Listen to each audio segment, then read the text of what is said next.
Mientras los compañeros van abriendo, ¿sí? Hay algo que en el grupo de Juan Pablo Franco, el grupo de ustedes, recuerden que les quedó pendiente cómo trabajar bien SOX. SOX no estuvo bien trabajado, faltó lo que era la sección 302 y 404. Bien, eso lo van a trabajar mejor y más en detalle en el tema de trabajo final integrador.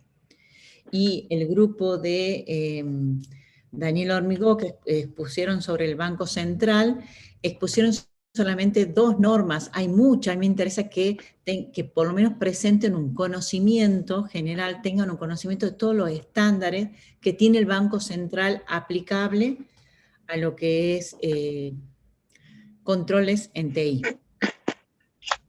¿Sí? Ahí te veo. Disculpe. Sí, profe. Muy bien, profe. Disculpe, profe, 302 sobre el tema de SOX y ¿qué más? 404. ¿Qué es lo que tiene justamente relación con lo que es controles internos de TI? Perfecto. Gracias. Bueno. Nos seguimos esperando, Eduardo y Nadia, ¿no? No sé quién va a estar colocando la presentación. Pachi, ¿estás por compartir vos? Bueno, sí, no sabía quién iba a Perdón, compartir. pensaba que habías Como pensado quieras, que habíamos quedado. ok. Dale, por favor, compartimos. Dale. Espera que no lo tengo abierto porque lo tenía en otra computadora. Y el grupo después que se va a preparar va a ser el grupo de Constanza, la resolución 48 de la CIGEN, que es un tema muy puntual, muy cortito, así que también quiero que lo estén exponiendo en el día de hoy. Van a ser el segundo grupo.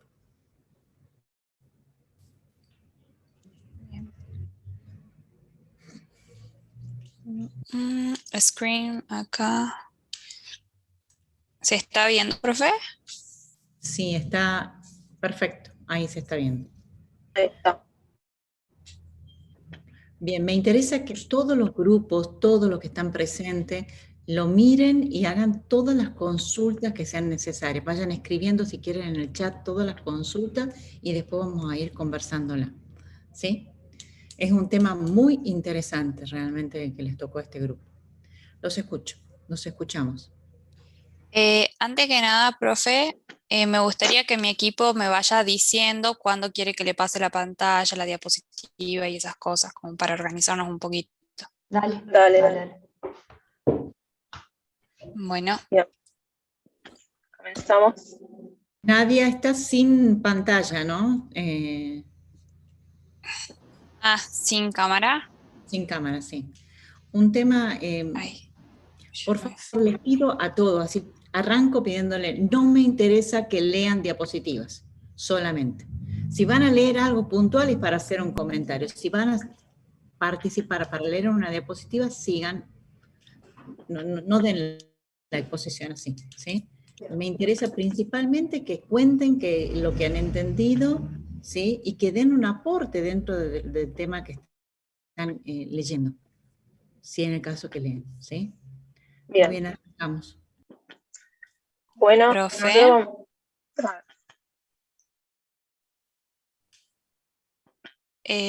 No me estaría dejando poner la cámara, en realidad no puedo abrir el COS. No sé por qué. Bueno, Nadia. Si no hay problema, ni siquiera me aparece el botoncito para mutearme o desmutearme, no sé dónde está. Bueno, demos para adelante. Bueno, nosotros vamos a hablar sobre el control y la auditoría en el ciclo de vida del sistema de información. Somos Aride, Cami, Gastón, Eduardo y Giselle. Pasa, Pachi, por favor. Dale. Bueno, nuestras fuentes de información son 2. Tenemos del Instituto Superior del Control de la Gestión Pública y de la ISO 27002.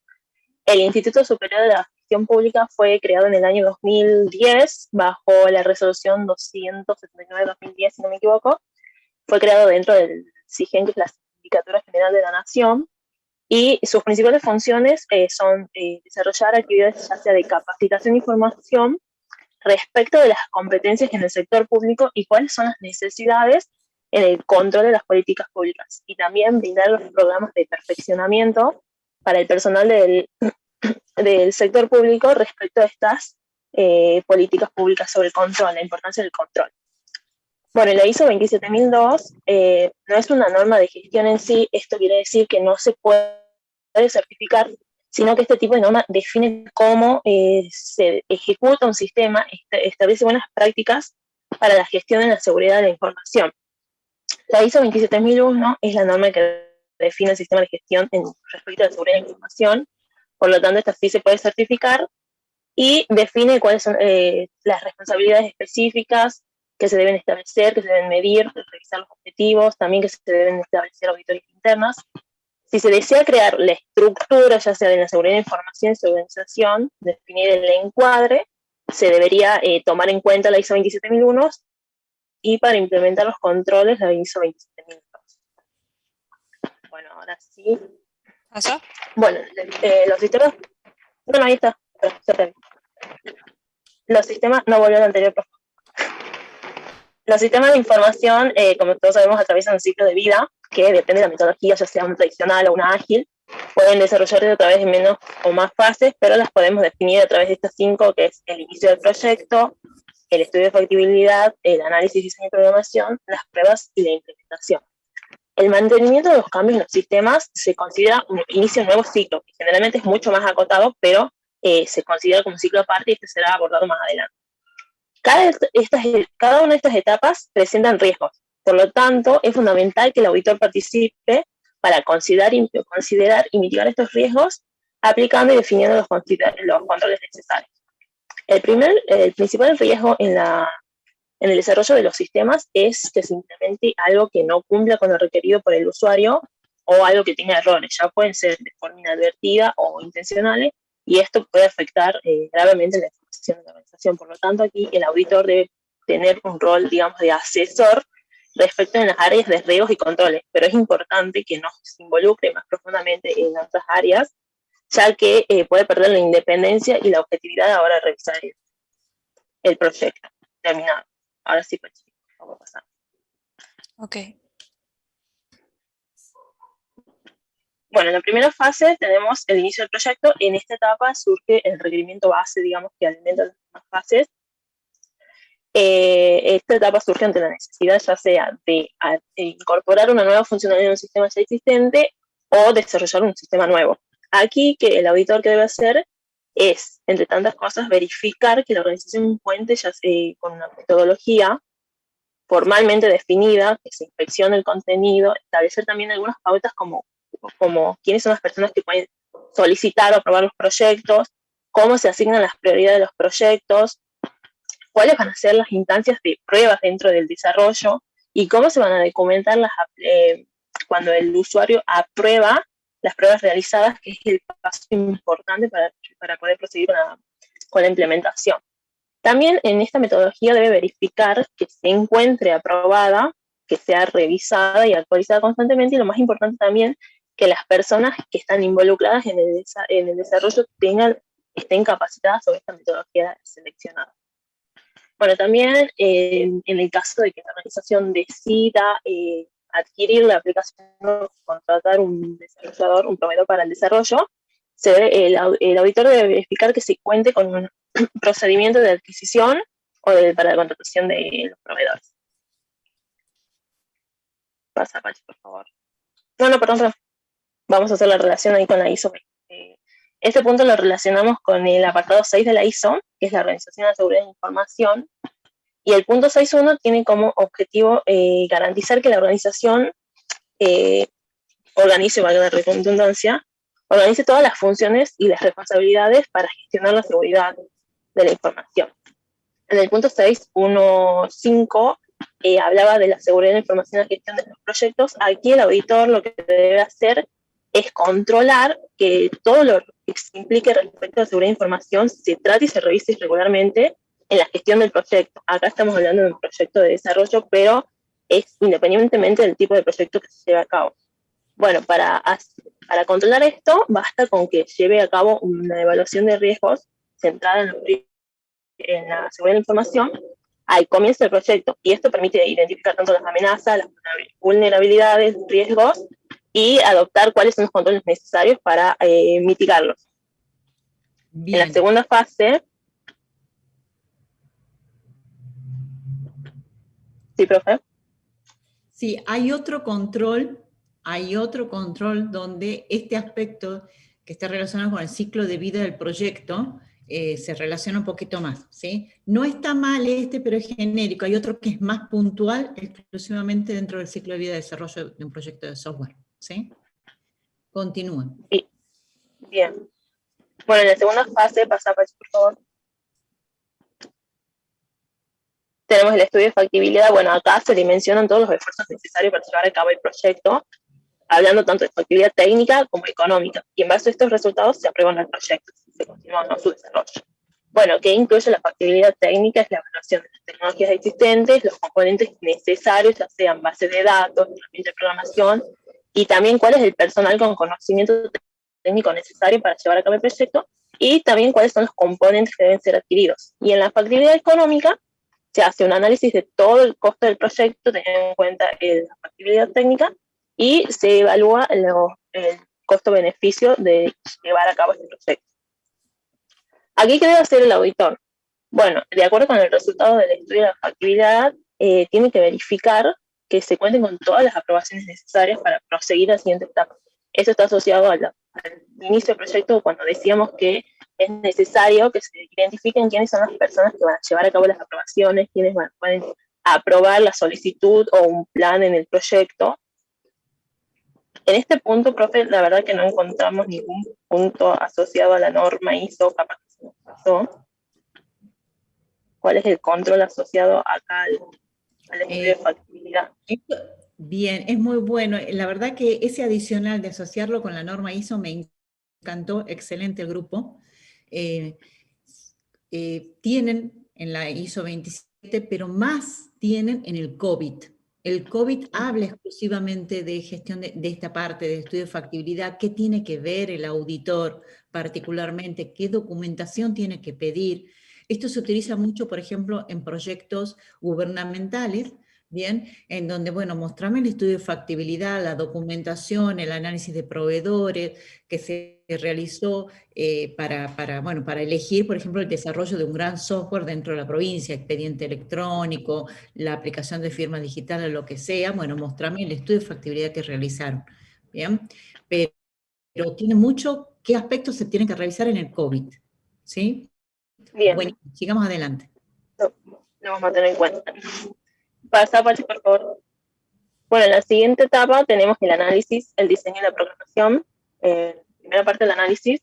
Bueno, acá que se hace, se recaba toda la información necesaria, con grados de detalles, para poder definir bien el sistema. Se entrevista a los usuarios para definir tanto la entrada del proceso que se hace sobre la información y las salidas necesarias. Y a partir de esto, bueno, se genera la especificación del sistema. Aquí también se evalúa cuáles van a ser las interacciones con otros sistemas, las posibilidades de utilizar otros componentes ya existentes, etc. En relación con la norma ISO, bueno, tomamos el punto 14, que es el de la adquisición, desarrollo y mantenimiento de los sistemas. El punto 14.1 tiene como objetivo que se garantice la seguridad, que la seguridad de la información es parte integral del sistema en todo el ciclo de vida. El punto 14.1 habla del análisis de especificaciones y requerimientos. Aquí el auditor que debe controlar que los requisitos relacionados, todos los requisitos relacionados con la seguridad de la información, sean incluidos dentro de la especificación desarrollada. Los requisitos de seguridad deben valorar cuál es el impacto en el negocio ante los posibles fallos de seguridad. Aquí la principal ventaja de tener en cuenta los requisitos de seguridad es que de tener en cuenta una fase temprana es que el ahorro en costos, ya que para hacer un rediseño ante la detección de que no se tuvo en cuenta, es mucho más costoso sin tener en cuenta los potenciales fallos no previstos en la seguridad, digamos. Bueno, ¿cuáles son los factores que debe tener el auditor en cuenta? Por ejemplo, ¿cuál es el nivel de confianza que requiere la aplicación? Así poder determinar cuáles van a ser los requisitos de autenticación. También cuál es la especificación de la provisión del acceso a los usuarios, quiénes serán los usuarios privilegiados, quiénes van a ser los técnicos de mantenimiento. También qué funciones y responsabilidades tendrá cada usuario o requiere cada usuario, ¿Cuál es la necesidad de protección que tienen los activos involucrados? Que también puede hacerse a través de análisis de riesgo. ¿Cuáles son los requisitos de seguridad que se derivan de los procesos de negocio, ya sea en el registro de transacciones, supervisión y monitoreo? Bueno, acá también asociamos este punto al punto 8, que es la clasificación de la información, que los requisitos de seguridad y control reflejan el valor para el negocio del activo y la información involucrada. Este punto tiene por objetivo asegurar que la información recibe el nivel de protección adecuado para el acuerdo con la importancia de la organización. Acá el punto 821, por ejemplo, habla de la clasificación de información. Dice que la información debería clasificarse según el valor para la organización, cuáles son los requisitos legales, cuál es el nivel de protección necesario. Bueno, también el auditor tiene que verificar qué otros controles de seguridad son aplicables, por ejemplo, cuáles son las interfaces para el registro y supervisión, si se implementarán sistemas de detección de fugas de datos, y entre otras cosas. Pasa, por favor, Pachi. Bueno, y acá, respecto al diseño de programación, bueno, en el diseño se definen los diseños de datos, el diseño arquitectónico, las interfaces, los procedimientos de operación. Y en la programación, una vez que se desarrolla el diseño, se generan los programas, las rutinas y las subrutinas que conforman el sistema. Acá, ¿qué tiene que hacer el auditor? Debe verificar que sigan todos los lineamientos definidos para la programación, también que se realicen controles de calidad para el programa que se generan, y que existe un ambiente de desarrollo adecuado y que se genera la documentación, que este es un punto muy importante que se vaya documentando para que exista un respaldo de todo lo que se está construyendo. Ahora Cami va a hablar sobre la relación con la ISO en este punto. Perfecto, yo soy Camila Loidi y voy a hablar sobre la relación que existe. ¿No Disculpe. vuelve a la anterior? Ah, ok. Sí, ahí. Muy bien, Giselle, muy bien. Me gustó mucho tu exposición. Sí, te escucho, Cami. Bien, nosotros acá vamos a relacionar el diseño y la programación con el punto 14.2, que habla sobre la seguridad en los procesos de desarrollo y soporte. Que el objetivo es garantizar que la seguridad de información ha sido diseñada e implementada dentro del ciclo de vida de desarrollo de los sistemas de información. O sea, esto trata de los controles para garantizar que se tengan en cuenta las necesidades de la seguridad de la información en los entornos de desarrollo de un sistema de información. Luego tenemos el apartado 14.2.1, que habla de las políticas de desarrollo seguro, que es donde el auditor debe controlar que se establezcan las reglas para el desarrollo del software y de los sistemas, y aplicarse a los desarrollos dentro de la organización. Y deben tener en cuenta aspectos como la seguridad en los entornos de desarrollo, la política que determina la metodología que se aplica en el desarrollo del software, cómo se gestionan las diferentes versiones del software, cómo se gestiona la vulnerabilidad del software, cómo se aseguran los controles de seguridad en software subcontratados y cómo se establecen los requisitos de seguridad en la fase de definición de funcionalidad del software, entre otras. Con respecto al ambiente de desarrollo seguro, se define el apartado 14.2.6, que el auditor debe controlar que se haya establecido y se proteja adecuadamente los ambientes de desarrollo para el desarrollo del sistema y la integración necesaria durante todo el ciclo de vida de desarrollo. Un ambiente de desarrollo seguro incluye a personas, a procesos y tecnologías asociados con el desarrollo y la integración. La evaluación de riesgo para la seguridad de la información no solo debe afectar a los activos de información como software, datos o equipos y soporte, sino también debe aplicarse en los entornos de desarrollo, las personas y los procesos de desarrollo en las tecnologías, utilizadas para determinar si es necesario aplicar medidas o controles de seguridad. Y en este caso, el auditor debe tener en cuenta el grado de sensibilidad de los datos, los niveles de seguridad aplicables, los controles de seguridad definidos por cada tipo de información y la confiabilidad de la persona. Que eso, la confiabilidad de la persona, lo vemos en el punto 7.1.1, que habla sobre la asociación de la selección del personal, que debe controlar los temas de seguridad, así como la formación y la experiencia del mismo. Comprobar la veracidad del currículum, confirmar las calificaciones académicas y profesionales, comprobar de forma independiente la identidad, comprobaciones de deudas o antecedentes penales, competencias de seguridad de información, si tienen capacitación necesaria para desempeñar las funciones y, en lo posible, si es un perfil de candidato en relación a la confiabilidad que va a desempeñar en una tarea sensible para la organización. Por Y ejemplo, también, muy bueno lo que estás indicando. Fíjate que un estándar te lo está pidiendo. Fíjense los demás.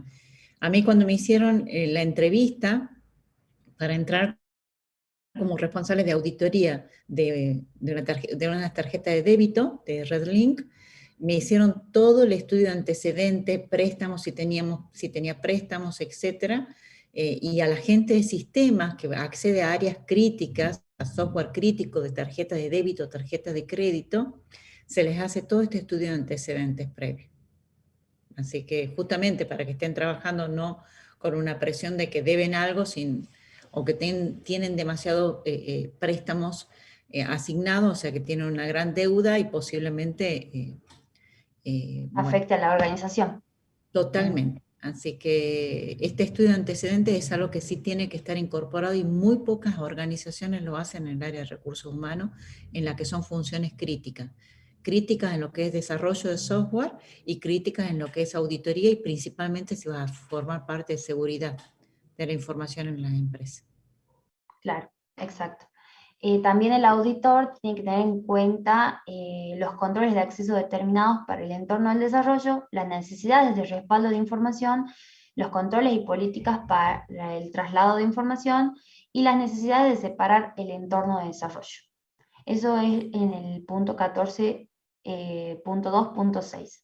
Ahora bien, en el 14.2.7 habla sobre el desarrollo subcontratado, donde el autor debe verificar que la organización supervise y controle las actividades de desarrollo del sistema, teniendo en cuenta el establecer y supervisar el cumplimiento de los requisitos de seguridad y controlar y gestionar los aspectos de licencia y propiedades de código fuente. A este punto lo asociamos con el apartado 18.1.2 de Derecho de Propiedad Intelectual, que será desarrollado por mis compañeros. Este control nos requiere que se establezcan procedimientos que garanticen el uso del software de acuerdo a los términos previstos en la Ley de Propiedad Intelectual vigente.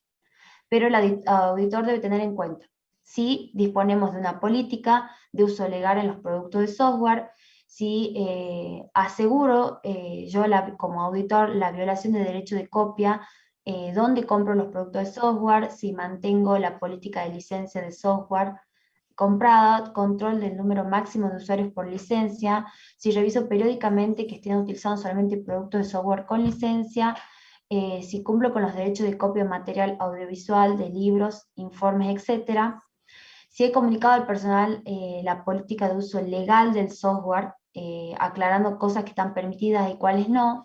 Si he advertido al personal sobre las consecuencias de la violación de las políticas de uso legal del software, estableciendo las medidas disciplinarias. Si he identificado el listado de activos, los activos de información que están afectados por derecho de propiedad intelectual. Si debo mantener la documentación que justifique o acredite la propiedad de las licencias, también las metodologías y definiciones de las pruebas, todo lo anterior debe ser plasmado de acuerdo, en acuerdos firmados y consensuados con el proveedor. Bien, ahora voy a hablar sobre la fase 4, que es la pruebas. Pásalo, Pachi, por favor. ¿A nadie le dicen Pachi? Sí. Sí. Voy a tenerlo presente. Bueno, Bien, pero está muy bien, fíjense la exposición que están haciendo tanto Giselle como Camila, todo lo que ve un auditor de sistemas de información, que va más allá de una auditoría meramente informática, y todo lo que se ve dentro de un proceso de desarrollo de software, cuando va, por ejemplo, bueno, las contratan para hacer una auditoría, todos los aspectos que tienen que tener presente, ¿bien? Está muy bien lo que están indicando. Me gustaría, antes que continúes a la siguiente etapa, hay una pregunta que está muy buena.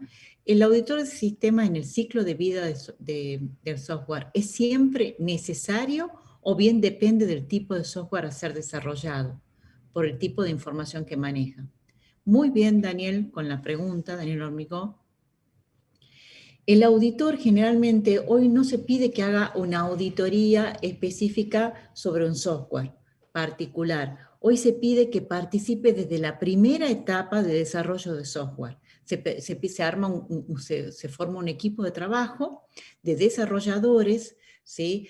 En donde sí va a participar desde un primer momento el auditor para qué controles, desde su punto de vista, tiene que tener ese nuevo proyecto crítico.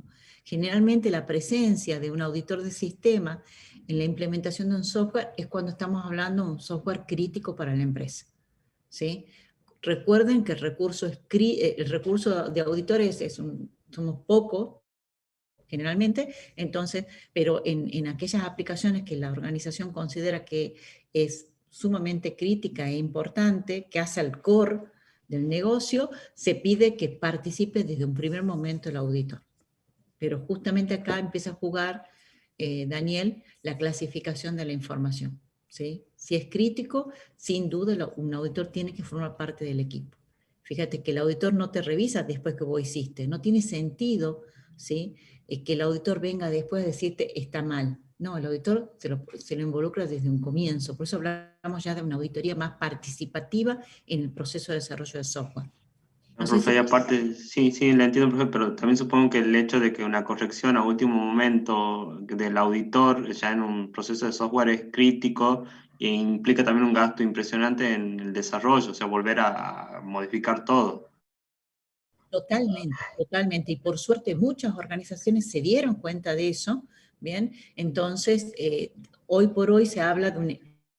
Fíjate, en realidad vos tenés que tener un equipo de auditores que participen en los proyectos desde un comienzo, pero después no es tan independiente a la hora de decir qué observación tiene la aplicación, porque le van a decir, pero vos estuviste en un primer momento, ¿me entendés? Entonces también es como que hay un conflicto de intereses y muchas veces es como separar los grupos. Bueno, ¿quién estuvo participando como consultor?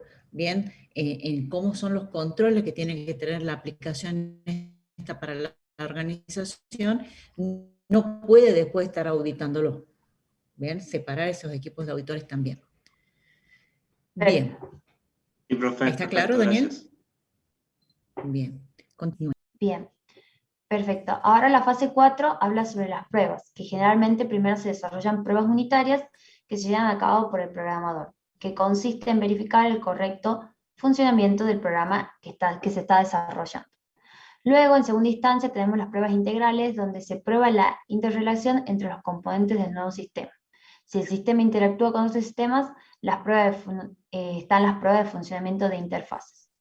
Luego están las pruebas sobre esquemas de permisos, que son los roles y perfiles, con el fin de verificar que puedan asignarse correctamente las funciones a los mismos y puedan segregarse aquellas funciones que se consideren incompatibles. Y por último, se planifica una prueba con el usuario o los usuarios finales, con la retroalimentación de los usuarios, que debe efectuar las mejoras y correcciones necesarias. Una vez que los usuarios se sienten satisfechos, esta aprobación debe quedar registrada como un requisito para la etapa de la implementación. El auditor debe indagar sobre las metodologías de pruebas llevadas a cabo para los proyectos desarrollados o sistemas adquiridos. Y también debe verificar que se ejecute un plan de pruebas y que se documenten formalmente los resultados obtenidos. También constatar la participación de los usuarios finales y su aprobación para continuar con la fase de implementación. La ISO 27002, en el punto 14.2.8, habla sobre las pruebas de seguridad del sistema, que el auditor debe controlar que se lleven a cabo las pruebas de seguridad durante el desarrollo. Los requisitos para la seguridad de un sistema de software deben ser probados como si se tratase de una funcionalidad más del software. Para ello deben implementarse un plan de pruebas documentado. También deben incluir el software subcontratado. Luego tenemos el apartado 14.2.9, que habla sobre las pruebas de aceptación del sistema, que el auditor debe controlar que se establezcan programas y criterios de aceptación para sistemas informáticos nuevos, actualizaciones y nuevas versiones. El proceso... Uy, ¿qué pasó? Creo que se le salió a Faride. Ya sigo yo. Eduardo, Dale. continúa vos. Sí.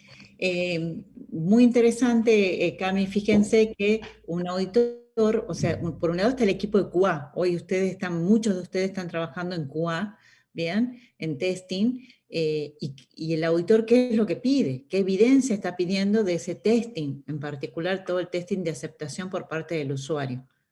¿Bien? Bien. Bueno, esto para dar un poquito de tiempo así. Bien, Bueno. ahí ¿Está viendo? Sí, Sí, ahí se ve. perfecto. Bien, estaba hablando del punto 14.2.9 que habla sobre las pruebas de aceptación, donde el auditor debe controlar que se establezcan programas y criterios de aceptación para los sistemas de informaciones nuevos, actualizaciones o nuevas versiones. El proceso de incorporación de nuevas aplicaciones de software debe estar sujeto a un proceso de aceptación donde se realicen las pruebas funcionales y de seguridad planificada. Las pruebas también pueden llevarse a cabo en los componentes recibidos y sistemas integrados. Y deberían realizarse en un ambiente de prueba real, para asegurarse que el sistema no va a introducir vulnerabilidades en el ambiente de organización y que las pruebas son fiables. Luego tenemos el apartado 14.3 de datos de prueba, que el objetivo es garantizar la protección de los datos utilizados para las pruebas. Y en el apartado 14.3.1 habla sobre la protección de datos de prueba, donde el auditor debe controlar que los datos de prueba sean seleccionados cuidadosamente, protegidos y controlados. Se debe evitar el uso de datos operativos que contengan información personal o cualquier otra información confidencial para los fines de la prueba. Si se utiliza información personal... Sí.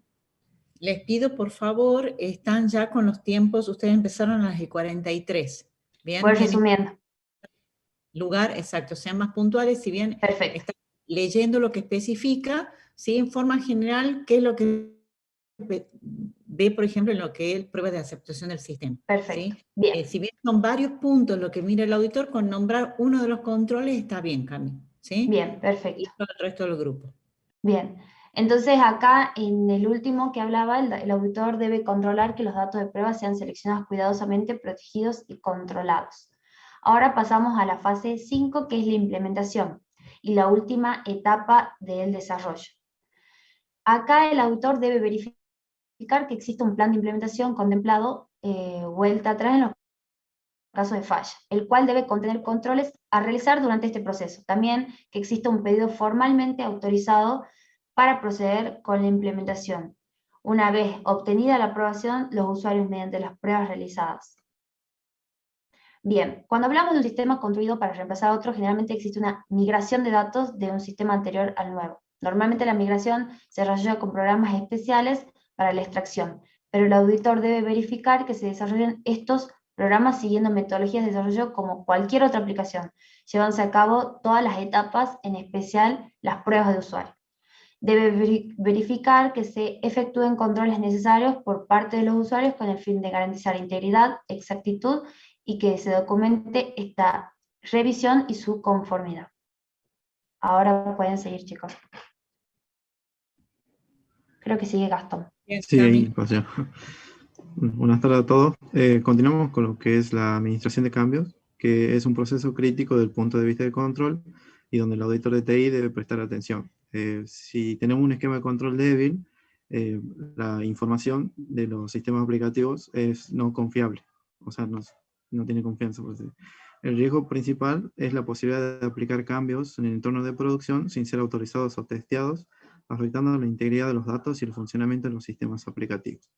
Tiene por etapas lo que son el requerimiento, análisis y autorización del cambio, desarrollo del cambio, prueba y aprobación del cambio e implementación. Para aclarar, un cambio en aplicaciones es un desarrollo, pero en menor escala. Es una corrección o mejora en un sistema existente. ¿Pásala, Eduardo? No. Bueno, este es el primer paso que indican los requerimientos. Acá indica que se deben registrar adecuadamente y pueden ser de distinta índole, como indican ahí, que son existencia de errores o problemas, estrategia organizacional, mejoras, actualizaciones de software de tercero, requisito regulatorio legal. ¿Pasa nada, Eduardo?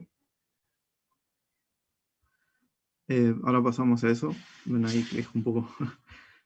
Cuando entra la solicitud, se debe registrar de este cambio y debe evaluarse su pertinencia, porque puede ser rechazada si no está justificado o pueden solicitar su modificación. En cualquier caso, la solicitud es devuelta al departamento o persona que la solicita, porque debe hacer aclaraciones sobre dicha solicitud o para ser modificada. Luego de eso, debe ser llevado adelante por la aprobación. Cuando se acepta, se debe asignar una prioridad de categoría. La prioridad es la importancia de la solicitud y es utilizado para el calendario de cambios. La categoría determina las dificultades e impactos de la solicitud y permite la asignación de recursos, los plazos previstos y el nivel de autorización requerido para implementar el cambio. La planificación es esencial para una buena gestión del cambio. La siguiente. Bueno, esta es la etapa 4. Básicamente indica lo mismo que hablaron recién mis compañeras, y en esta comienzan a desarrollarse los programas necesarios o corregirse aquellos existentes. Acá el auditor participa asesorando sobre los controles que pueden incorporarse en la aplicación para fortalecer el control interno. La siguiente. Bueno, esta etapa requiere una planificación que es indispensable para lanzar al entorno de producción una nueva versión con éxito. O sea, las pruebas no deben ser de carácter técnico, como le indica, sino que deben realizarse pruebas funcionales con usuarios reales. Además, las pruebas deben incluir planes de vuelta atrás, o rollback le llaman, para volver a la última versión estable de una forma rápida, ordenada y sin pérdidas de información, en caso de haber problemas con un cambio realizado. La siguiente. Bueno, por último sería el procedimiento de implementación, en el cual se documenta todas las partes para que se conozcan sus tareas y responsabilidades específicas. Acá los usuarios finales deben estar informados del calendario de lanzamiento y cómo pueden afectar sus actividades. También están informados de las nuevas funcionalidades y capacitados para sacar el adecuado provecho de las mismas. Vamos a ver. Acá vemos lo que es los tipos de cambios que podemos tener en la empresa, o en general, que son como cambios de emergencia, son los realizados mediante procedimientos de emergencia, que son resultados de requerimientos urgentes o errores que ocasionan la interrupción del procesamiento. En esto puede ser cualquier interrupción del servicio que genere un alto impacto, ya sea por el número de usuarios afectados, o porque involucra sistemas o servicios críticos para la organización. Por lo tanto, requiere un cambio y que este se realice siguiendo un procedimiento de emergencia previsto. Y al restaurar el servicio, los procesos siguen un orden inverso al usuario. Puede ser de atrás para adelante, ocasionando que los registros de solicitudes, como la documentación y la aprobación del mismo, se realicen a posteriori. Para esto deben obtenerse justificaciones y aprobaciones de responsables de TI y de negocio. El segundo cambio, que es cambios de configuración, como dice, implican la modificación de determinada parametría. Por ejemplo, en proceso de negocio son las tasas de interés, que modifica la funcionalidad de una aplicación.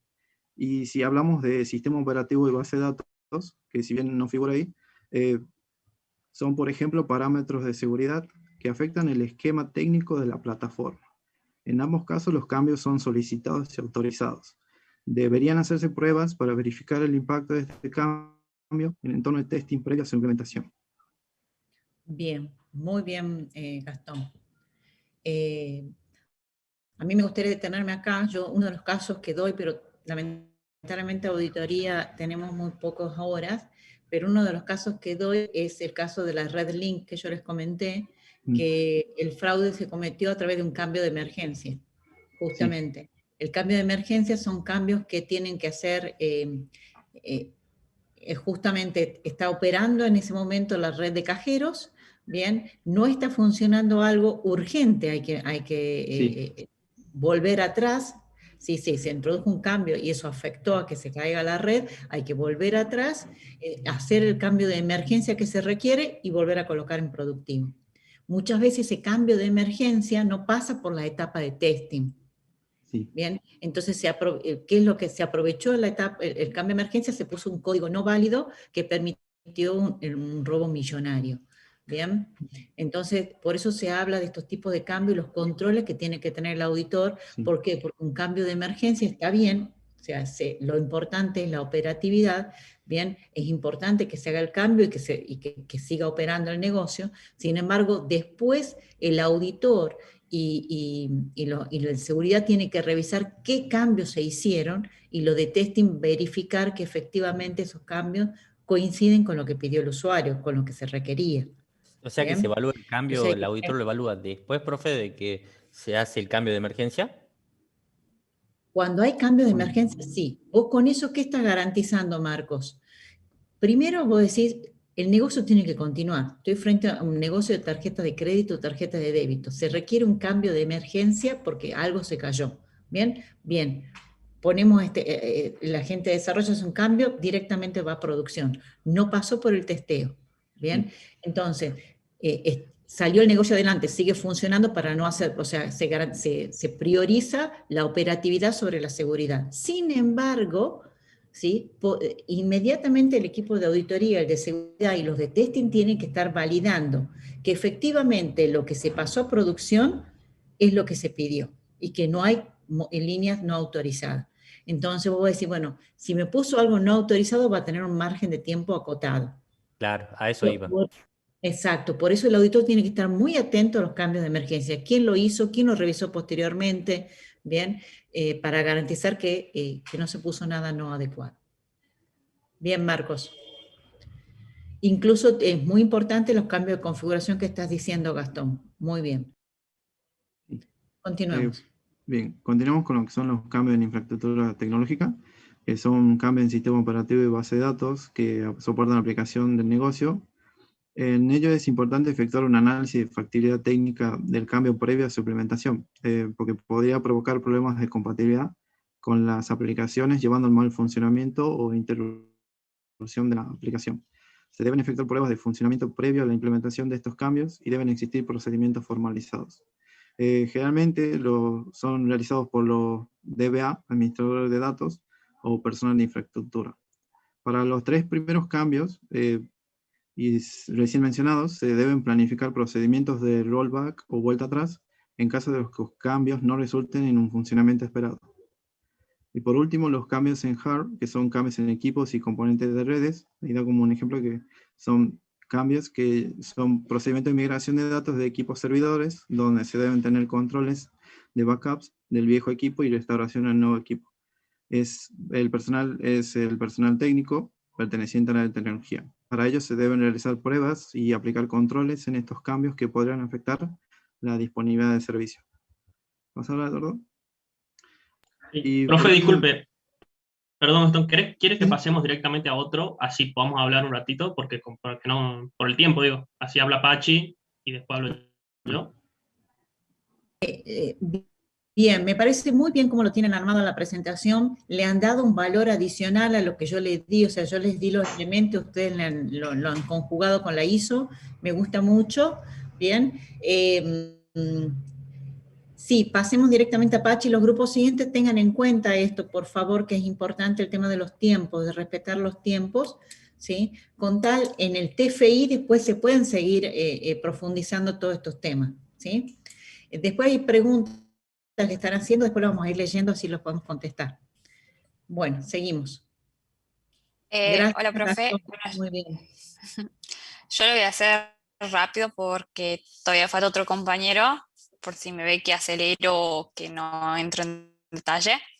Bueno, primero para comenzar, me gustaría hablar de qué se trata el tema pasaje, producción y separación de ambiente. Hace referencia a las complejas interacciones entre los elementos que componen una infraestructura TI. Nosotros a mano derecha tenemos la imagen donde se va mostrando, convierte las tareas de implementación y las separa de ambiente en elementos críticos de procesos de cambio.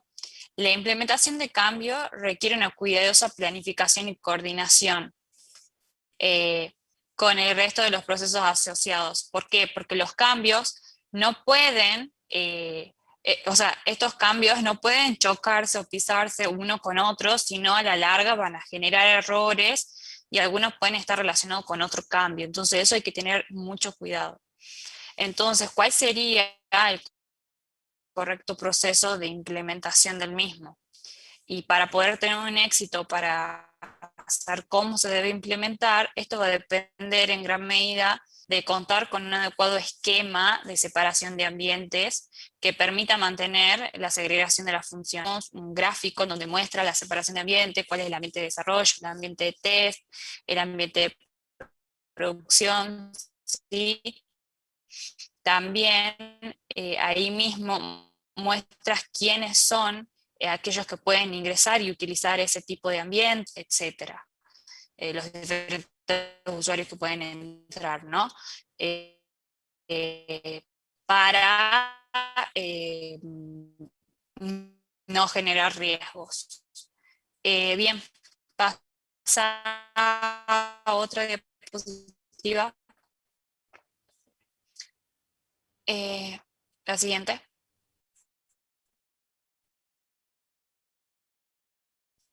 Ahí está. Bueno, ya después de haber entrado en contexto, mi idea es relacionarlo con los conceptos de la ISO 27002, o de lo que es el índice de la ISO. Anda al anterior. ¿Pelú?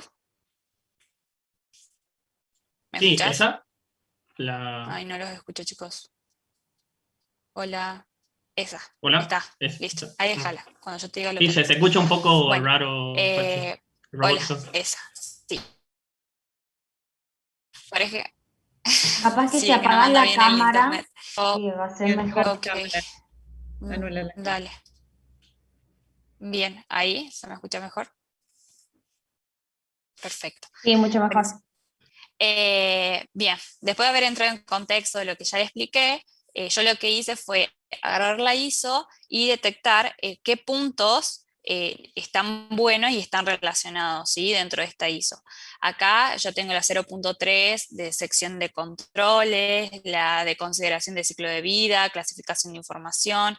Todas estas yo considero que por más allá de que mi tema, o sea, el tema que me tocó desarrollar es la de separación de ambiente para desarrollo y prueba y operaciones, que sería del índice 12.1.4 de la norma, más allá de eso, si nosotros somos auditores, tenemos que tener en cuenta los diferentes puntos de vista, los diferentes, ¿cómo decir?, ángulos, ¿no? Entonces está bueno, y yo detecté, por ejemplo, todos estos de la ISO que me parecieron que estaban involucrados. Hasta podemos ver que mis compañeras habló anteriormente de, por ejemplo, la 8.2.2, que está buenísimo, ¿sí? Bien, ahora sí pasa a la siguiente.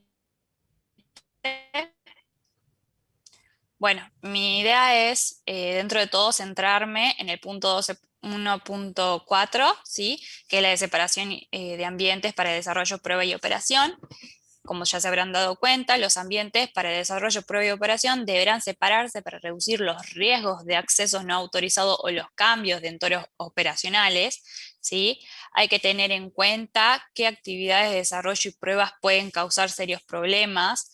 Por ejemplo, generar modificaciones no deseadas de archivos o del ambiente del sistema o fallos en el sistema. O sea, todas esas cosas nosotros tenemos que tenerlo en cuenta.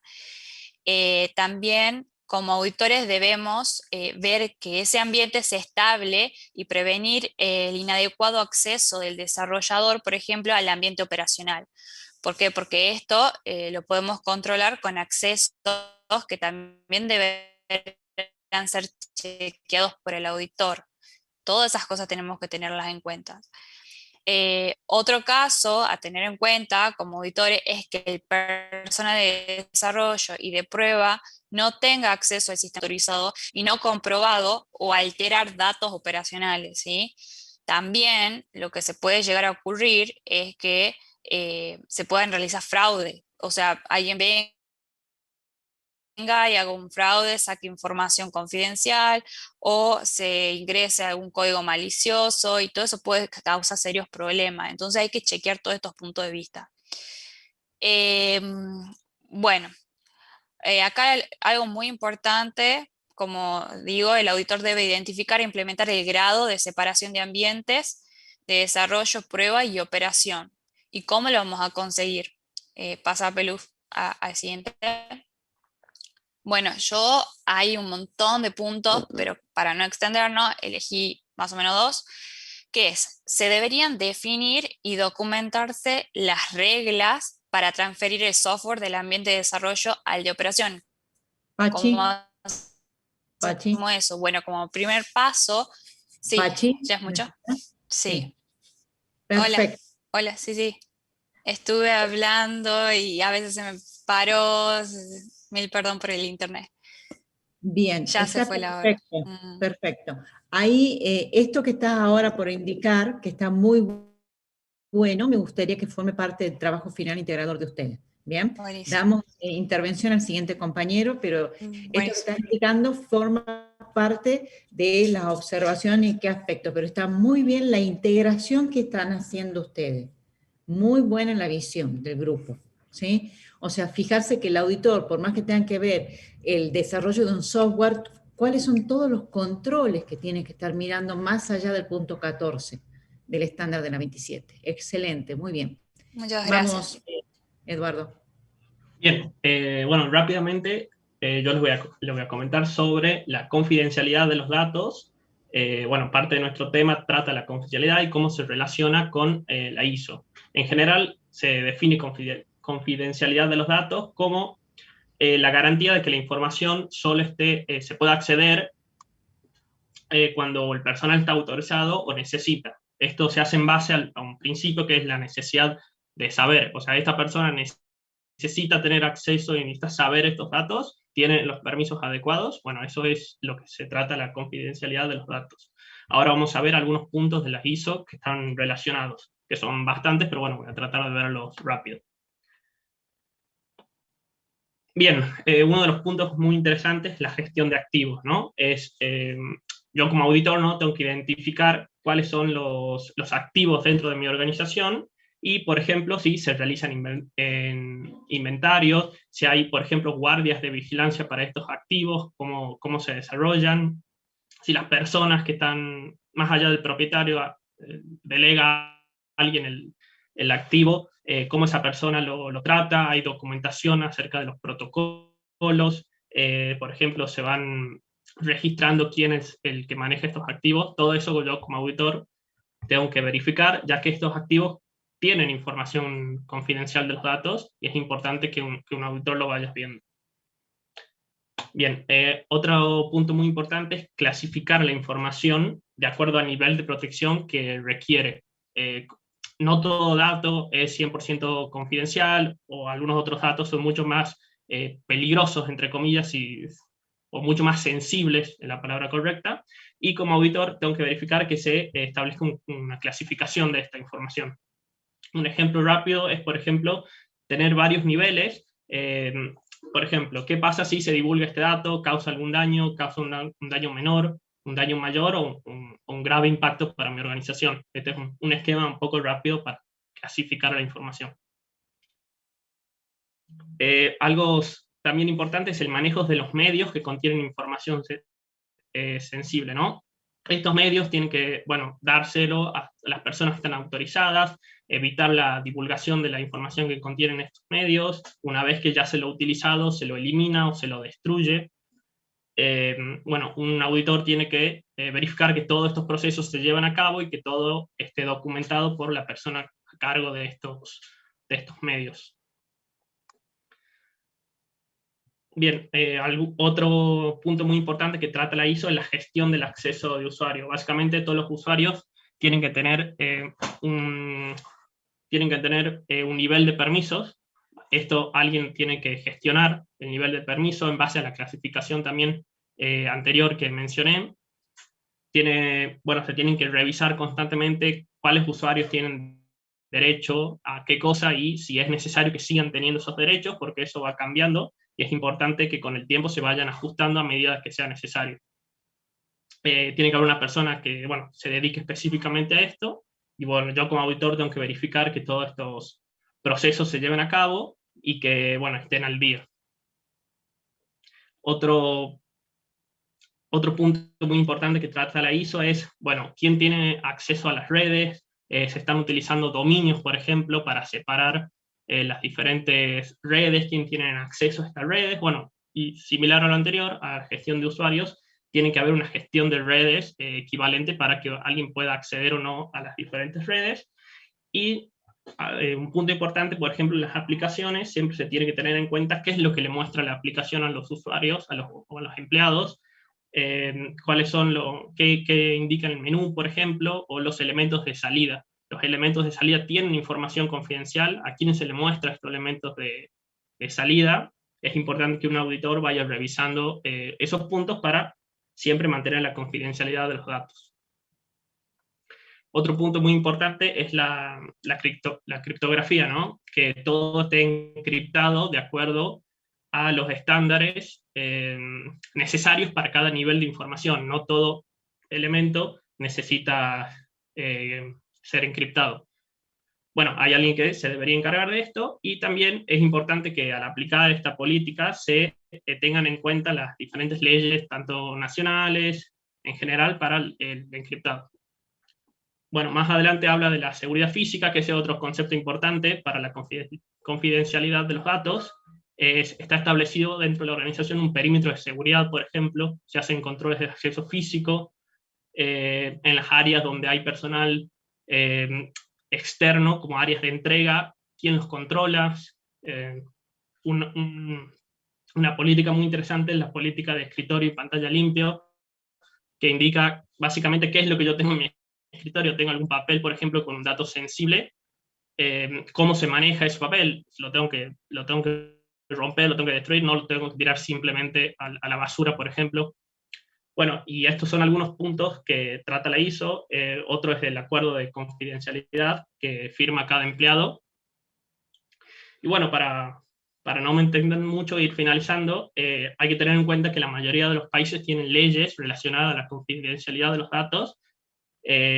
Bueno, esta ley es Habeas Data, que no solamente dispone saber cuál información tiene una empresa de mí, sino también cómo trata la información, y la suele dividir en varias categorías, por ejemplo, información personal, información sensible, que está relacionada a, por ejemplo, la religión de la persona, la ideología, bueno, y todos estos tipos de información, las diferentes legislaciones indican a las empresas cómo tratar, y si no la tratan de manera correcta, pueden recibir muchas multas o diferentes tipos de sanciones. Por ejemplo, hace poco en mi trabajo nos hicieron tomar un curso de confidencialidad de datos de la Unión Europea, que indica cómo las empresas tienen que manejar los datos, especialmente los datos sensibles, cuánto tiempo tienen para mantenerlos, si lo tienen que borrar, etc. Y si no cumplen esta ley, en general pueden tener sanciones bastante graves, independientemente si la empresa no está basada en la Unión Europea. ¿Qué empresa trabajas? En Sovos. En Sovos. Sí. Y bueno, para resumirlo rápidamente, eso fue todo. Gracias. Muy bien, muy buena la presentación. Le faltó una conclusión. Siempre traten de cerrar, de hacer una conclusión de todo lo que han visto, cuáles son los temas a destacar como cierre de la conclusión, ¿sí? Esto estoy viendo en la mayoría cuando están presentando, le falta ese cierre, una conclusión, cuáles son los aspectos principales o las ideas principales que se pueden quedar, o que incluso qué les ha parecido, cómo lo perciben a este tema que les ha tocado específicamente a este grupo, ¿no? ¿Profe? Muy bien la exposición, sí. Yo, por ejemplo, lo que noté mucho con este tema, y capaz que entra como conclusión, y como dijo mi compañero, que también trabajamos en la misma empresa, uno lo puede aplicar, o sea, todos nosotros que ya estamos trabajando lo ve. Todo lo que veníamos hablando, por ejemplo, de separación de ambiente y todo eso, nosotros ya lo notamos del día 1 que entramos a la empresa, que hasta nos hacen hacer un onboarding de seguridad y toda esa cuestión para tenerlo en cuenta. Entonces, ya más o menos lo manejamos y está muy bueno verlo aplicado desde el punto de vista de la auditoría. Eso lo noté muchísimo cuando estuvimos trabajando. Así es, está muy buena la interrelación que lo hicieron de no solamente qué es lo que están implementando en la empresa, sino qué es lo que ve el auditor y qué control quiere justamente ver que se esté cumpliendo, esa mirada del auditor. Bueno, Estamos con los tiempos justos. Los voy a habilitar, no voy a tomar asistencia, sino los 19 que estén presentes van a hacer el quiz número 2. A ver, esperen un segundito. Hay varias preguntas, estoy viendo. ¿En Sobos tienen un auditor en el ciclo de vida del software? Una de las preguntas, ¿tienen ustedes un auditor participando en el ciclo de vida del software? La verdad que la empresa es bastante grande y la verdad que nunca me llegué a ver si hay una sección específica de audita, me imagino que sí. La verdad no sabría contestarle exactamente, tal vez la próxima clase puedo averiguar y contarles un poco. Igual yo creo que las personas que realizan eso son de Estados Unidos.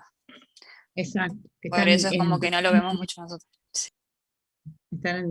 Bueno, voy habilitando, esperen un segundo, voy habilitando para que vayan contestando.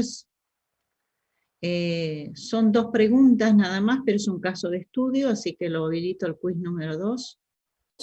Pero quería poder contestar lo que enunció Ramiro. Ramiro decía, ¿qué sucedería si algún miembro clave del equipo abandona el proyecto durante el ciclo de vida del software? ¿Cómo afectaría este suceso al auditor? El auditor es un miembro más. El proyecto en todo caso se cae, pero el auditor es un miembro más.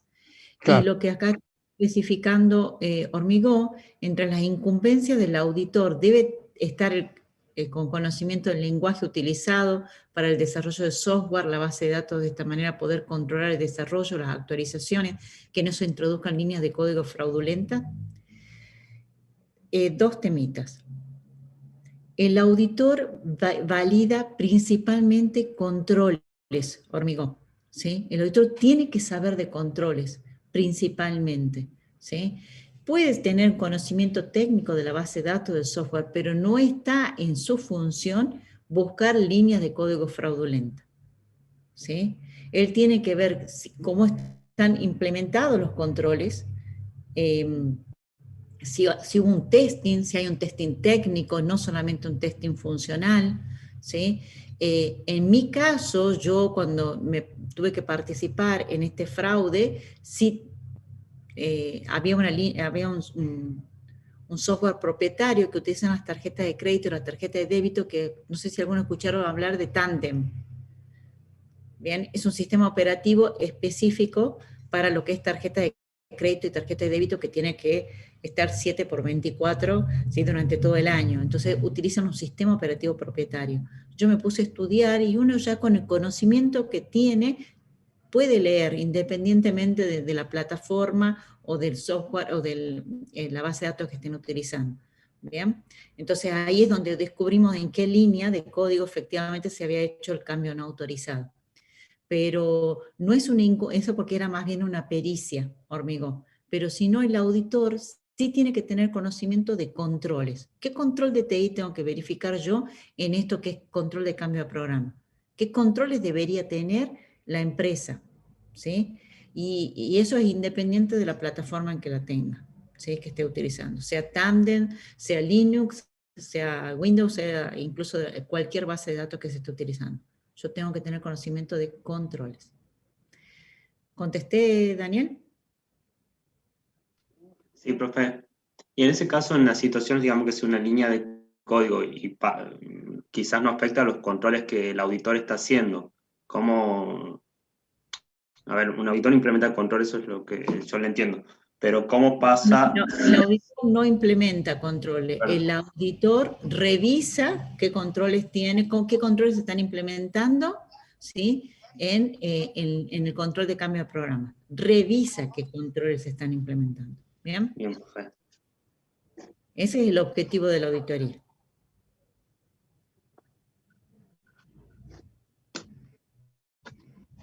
Sí, profe. Perfecto, gracias. Sí, pero, creo que me ibas a hacer otra pregunta, ¿o quedó ahí? No, queda ahí, profe. Eso era... Bueno, el sábado vamos a estar exponiendo con el MBA Jorge Coca, que ustedes ya lo conocen, sobre ciberseguridad, así que están invitados a participar el sábado 5 a las 18 horas, ¿sí? Para que lo puedan agendar. Bueno, nos vemos en la charla. Muchísimas gracias a todos y nos vemos ya a partir del martes que viene vamos a empezar a hablar ya directamente sobre el TFI de cada uno de los grupos, ¿sí? Les agradezco que hoy estén presentes. Un beso y nos vemos más tarde. Nos vemos, profesor. Hasta luego, profe. Profe, Hasta luego. adiós. Muy buena, profe.